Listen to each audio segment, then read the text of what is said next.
أطيب تشيز كيك، وجبة صحية مشبعة، فيها 40 جرام بروتين.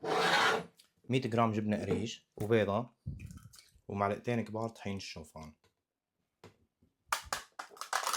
150 جرام لبن سكور، نكهة التوت الأزرق. طلعت ناشفة كتير، رح ضيف عليها معلقتين لبن عادي.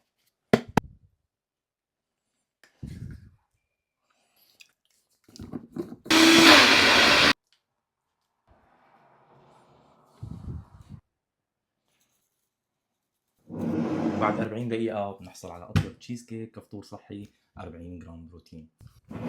لساتها سخنة ولكن قلبي الصغير لا يتحمل. والله ماني متوقع تطلع كل هالقد طيبة بصراحة، بس ناقصة شوية عسل. أنا آسف على قساوة المشهد، ولكن لازم تجربوها. أحلى من تبع المحلات. فرج.